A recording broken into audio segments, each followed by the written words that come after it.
إن الحمد لله نحمده ونصلي على رسوله الكريم أما بعد أعوذ بالله السميع العليم من الشيطان الرجيم بسم الله الرحمن الرحيم قل من كان عدوا لجبريل فإنه نزله على قلبك بإذن الله مصدقا لما بين يديه وهدى وبشرى للمؤمنين من كان عدوا لله وملائكته ورسله وجبريل وميكال فإن الله عدو للكافرين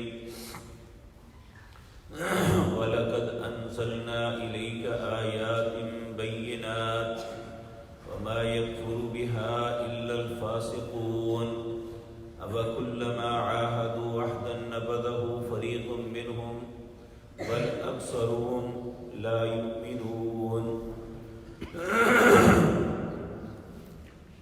حضرات محترم، گزشتہ آیات میں ہم نے یہ بات پڑھی کہ اللہ رب العزت نے فرمایا کہ جب انہیں ایمان کے لیے کہا جاتا ہے تو یہ اس کے لیے ایسے ایسے بہانے تراشتے ہیں، ایسی ایسی باتیں کرتے ہیں کہ جیسے یہ بہت ہی مخلص لوگ ہیں، لیکن حقیقتاً ایسا نہیں. یہ اندر ان کی بہت کمینگی ہے، اور یہ ایک حقیقت ہے کہ آج بھی بہت سے لوگ ایسے موجود ہیں جب ان کی باتیں سنیں تو ایسا تعجب ہوتا ہے کہ ان جیسا مخلص ہے ہی کوئی نہیں، لیکن جب حقیقت حال اور حق کی بات یا اسے قبول کرنے کی بات ہوتی ہے تو یہ انکار کر دیتے ہیں. تو جب یہ بات ہوئی تو پہلے تو انہوں نے کہا کہ ہم صرف اس چیز پہ ایمان لاتے ہیں جو اللہ نے ہماری طرف نازل کی، دوسری کسی بات کو نہیں مانتے. تو اللہ رب العزت نے اس کے جواب میں کہا اگر یہ بات درست ہے تو پھر یہ بتاؤ جنہوں نے تورات ہی کی دعوت دی تھی ان انبیاء کو تم نے کیوں قتل کیا؟ اور یہاں تک کہ موسیٰ علیہ السلام جو تمہارے بہت ہی عظیم المرتبت پیغمبر تھے، وہ بھی تمہارے پاس واضح دلائل لے کے آئے. 10 ایسے معجزات تھے جو کسی انسان کے بس میں نہیں، جو اللہ نے آپ کے ہاتھ سے کروائے تھے. اس کے باوجود تم نے بچھڑے کو پوجنا شروع کر دیا، موسیٰ علیہ السلام کو ہمیشہ اذیت اور تکلیف میں مبتلا کیا. یہ تمہاری بہانے بازیاں اور جھوٹ ہے. جب یہاں بات نہ بنی تو پھر انہوں نے نبی کریم صلی اللہ علیہ وسلم کو ایسے سوالات کیے جن کے متعلق ان کا تصور تھا کہ یہ نبی کے علاوہ کوئی نہیں بتا سکتا. ان کا ایک وفد گیا نبی کریم صلی اللہ علیہ وسلم کے پاس. سیدنا عبداللہ بن عباس اس روایت کو بیان کرتے ہیں، انہوں نے آ کے کہا اگر آپ ان باتوں کا جواب دے دیں تو ہم آپ پہ ایمان لے آئیں گے. آپ نے ان سے عہد لیا، کہا جس طرح اللہ نے تم سے عہد لیا تھا میں بھی تم سے عہد لیتا ہوں، اگر میں ان باتوں کا جواب دے دوں تو کیا تم ایمان لے آؤ گے؟ انہوں نے عہد کیا. آپ نے پھر اس نے کہا کہ میرے ساتھ تم عہد پختہ عہد کرو، اگر میں ان باتوں کا جو سوال تم نے کیے ہیں ان کا جواب دے دوں تو پھر تم میری بات کو مجھ پہ ایمان لے آؤ گے. انہوں نے یقینی بات کہی کہ ہم لے آئیں گے. اب آپ دیکھیں کہ رسول اللہ صلی اللہ علیہ وسلم اللہ کے نبی تھے، اللہ ہر معاملے میں آپ کی رہنمائی کرتا تھا. جو انہوں نے وہ سوال کیے نبی کریم صلی اللہ علیہ وسلم نے بالکل درست ان کے جواب مرحمت فرما دیے. جب یہ سب کچھ ہو گیا اب ان کے من کے اندر پہلے ہی کھوٹ تھی. اب ایک نیا سوال داغ دیا، کہنے لگے اچھا ہمیں یہ بتائیں کہ آپ پہ کون سا فرشتہ آتا ہے، کیونکہ یہ انہیں پتا تھا کہ ہر نبی پہ کوئی نہ کوئی فرشتہ وہی لے کے آتا ہے. تو کہنے لگے تم پہ آپ پہ کون سا فرشتہ آتا ہے؟ تو نبی کریم صلی اللہ علیہ وسلم نے فرمایا مجھ پہ جبریل آتے ہیں. تو ایک دم جیسے بدکتا ہے بندہ، کہنے لگے یہ تو عذاب کا فرشتہ ہے، یہ تو یہود کا دشمن ہے، انہوں نے تو یہود کو بڑی اذیت دی، اس لیے ہم آپ کو نہیں مانتے۔ یعنی جب انسان کے من کے اندر ہی کھوٹ ہو، کمینگی ہو، تو وہ کوئی نہ کوئی ایسا بہانہ تراش لیتا ہے کہ حق بات کو قبول نہیں کرتا۔ یہ یہود کا وتیرہ اللہ رب العزت نے قرآن عزیز کے اندر بتلایا۔ اب سوال یہ پیدا ہوتا ہے، کیا نبی کریم کی مرضی سے جبریل آتے تھے؟ اللہ رب العزت نے اس کا جواب دیا، انہیں تو میں بھیجنے والا ہوں۔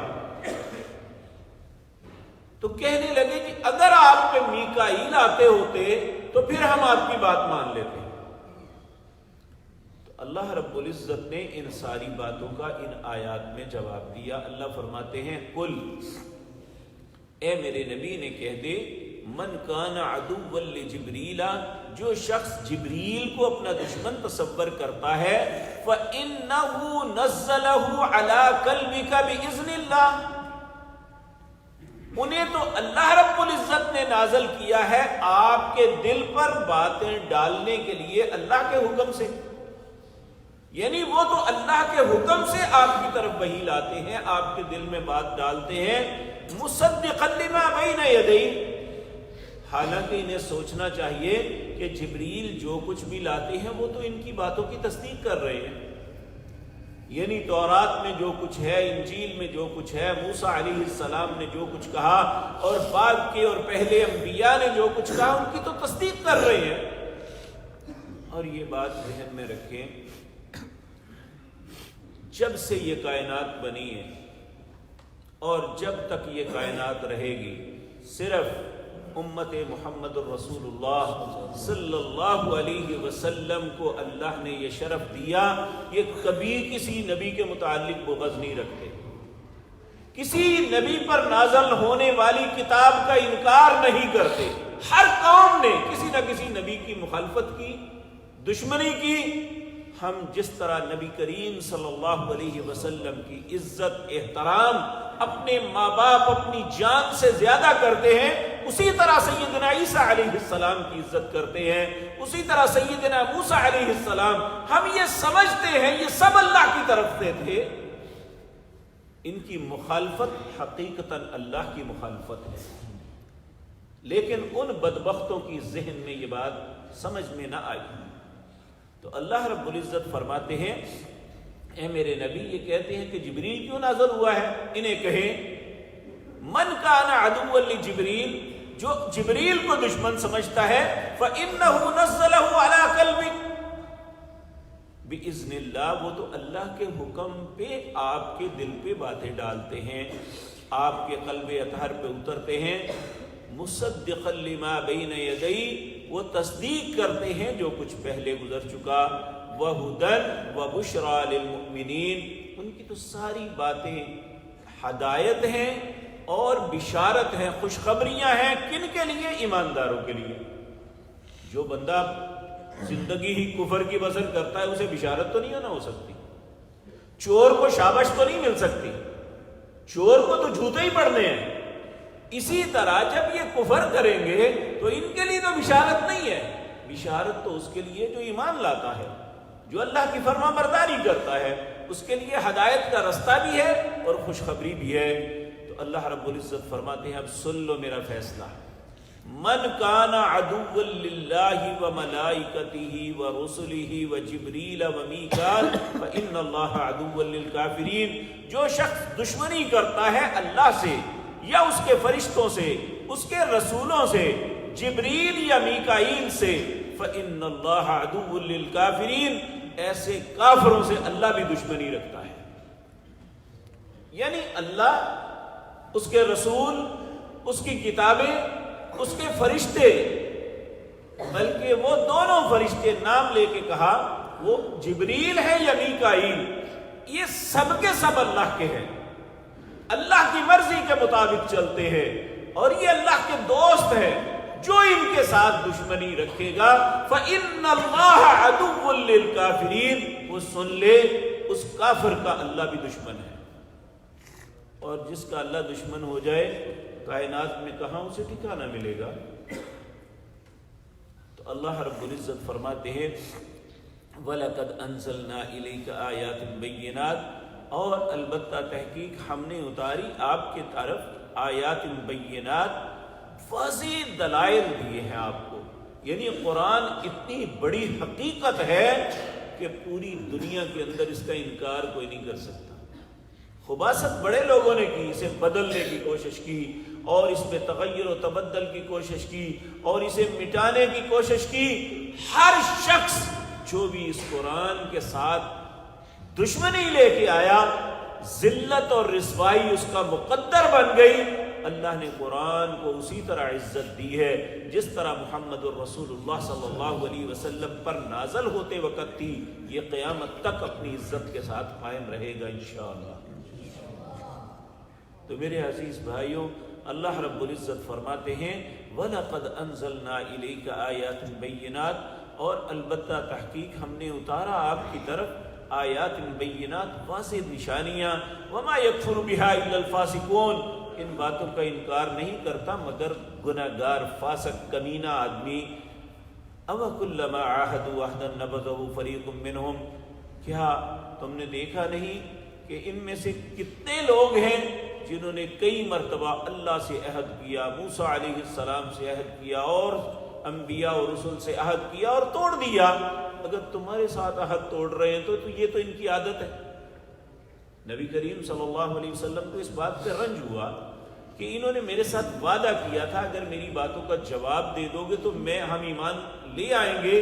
اب یہ نہیں لا رہے، عہد توڑ رہے ہیں. تو اللہ فرماتے ہیں کوئی بات نہیں ہے. وَكُلَّمَا عَاهَدُوا عَهْدًا نَبَذَهُ فَرِيقٌ مِّنْهُمْ، ان میں سے ایک فریق ہمیشہ عہد توڑتا ہی رہا ہے، یہ ان کی پرانی عادت ہے. بل اکثرهم لا یؤمنون، بلکہ یہ بات یاد رکھیں ان میں اکثر لوگ ایمان لانے والے نہیں ہیں. یہود میں سے آپ دیکھیں گے تو بہت ہی نہ ہونے کے برابر لوگ ایمان لاتے ہیں، جس طرح کہ سیدنا عبداللہ بن سلام رضی اللہ تعالیٰ عنہ اور چند ایک لوگ تھے جنہوں نے رسول اللہ صلی اللہ علیہ وسلم پر ایمان لائے. باقی سارے یہودی جاننے کے باوجود، پہچاننے کے باوجود ان کی بدقسمتی کہ یہ رسول اللہ پہ ایمان نہیں لائے تھے. یہی بات یہاں تذکرہ کیا جا رہا ہے. آج مسلمان بھی بعض اوقات ایسی باتیں کرتے ہیں، ان کا جواب اللہ نے قرآن عزیز کی ان آیات میں دیا کہ جو شخص بھی ایسا کرے گا وہی برباد ہوگا. اللہ رب العزت یہ باتیں ہمیں سمجھنے کی توفیق عطا فرمائے. اقول قولی ھذا واستغفر اللہ لی ولکم. میرے عزیز بھائیوں، ہمارے نمازی بھائی ہیں بابو محمد رفیق صاحب، ان کے بھائی بہت ہی سخت بیمار ہیں. آپ سب ان کے لیے اور دوسرے مسلمان جو بیمار ہیں ان کے لیے بھی دعا کریں. اللہ سب مسلمانوں کو شفائے کاملہ عاجلہ عطا فرمائے. الحمد لله حمدا كثيرا طيبا مباركا على كل حال. الحمد لله الذي هدانا للإسلام وآتانا من أمرنا رشدا. الحمد لله الذي لم يتخذ ولدا ولم يكن له شريك في الملك ولم يكن له ولي من الذل وكبره تكبيرا. اللهم صل على محمد وعلى آل محمد وبارك وسلم كما تحب وترضى. اللهم إنا نسألك بأننا نشهد أنك أنت لا إله إلا أنت الأحد الصمد الذي لم يلد ولم يولد ولم يكن له كفوا أحد. يا مجيب دعوة المضطرين، يا كاشف كرب المكروبين، رحمن الدنيا والآخرة ويا رحيمهما. ربنا ظلمنا أنفسنا وإن لم تغفر لنا وترحمنا لنكونن من الخاسرين. اللهم احسن عاقبتنا في الأمور كلها وأجرنا من خزي الدنيا وعذاب الآخرة. اللهم إنا نعوذ بك من زوال نعمتك وتحول عافيتك وفجاءة نقمتك وجميع سخطك وغضبك يا أرحم الراحمين. اللهم إنا نعوذ برضاك من سخطك وبمعافاتك من عقوبتك ونعوذ بك منك لا نحصي ثناء عليك أنت كما أثنيت على نفسك. اللهم ارحم على أحوالنا ولا تنظر إلى سوء أعمالنا. اللهم ارحم أحوالنا ولا تنظر إلى سوء أعمالنا. اللهم لا تقتلنا بغضبك ولا تهلكنا بعذابك وعافنا قبل ذلك. أذهب الباس رب الناس واشف أنت الشافي لا شفاء إلا شفاؤك وشفاء لا يغادر سقما. اللهم اشفنا بشفائك وداونا بدوائك واغننا بفضلك من سواك يا واسع الفضل يا واسع المغفرة. اللهم رحمتك نرجو فلا تكلنا إلى أنفسنا طرفة عين وأصلح لنا شأننا كله لا إله إلا أنت. اللهم إنا نسألك العفو والعافية في الدنيا والآخرة. اللهم إنا نسألك العفو والعافية في ديننا ودنيانا وأهلنا وأموالنا. اللهم استر عوراتنا وآمن رواتنا. اللهم احفظنا من بين أيدينا ومن خلفنا وعن أيماننا وعن شمائلنا ومن فوقنا ونعوذ بك أن نغتال من تحتنا. يا حي يا قيوم برحمتك نستغيث. أسأل الله العظيم رب العرش العظيم أن يشفيك. أسأل الله العظيم رب العرش العظيم أن يشفيك. أسأل الله العظيم رب العرش العظيم أن يشفيك. رب ارحمهما كما ربياني صغيرا. رب ارحمهما كما ربياني صغيرا. ربنا اغفر لنا ولإخواننا الذين سبقونا بالإيمان ولا تجعل في قلوبنا غلا للذين آمنوا ربنا إنك رؤوف رحيم. اللهم اعتق ركابنا وركاب آبائنا من النار. اللهم انصر الإسلام والمسلمين. اللهم أعز الإسلام والمسلمين وأذل الشرك والمشركين. اللهم انصر المظلومين في كل مكان. اللهم انصر المظلومين. اللهم انصر المستضعفين في كل مكان. يا رب الأرباب يا ملك الملوك. اللهم هذا الدعاء وهذه البكاء وهذه المناجات. اللهم أنت الغني ونحن الفقراء. اللهم أنت القوي ونحن الضعفاء. اللهم إنا ندعوك دعاء المساكين. وصل اللهم على نبينا محمد وآله وأصحابه أجمعين. إله الحق آمين برحمتك.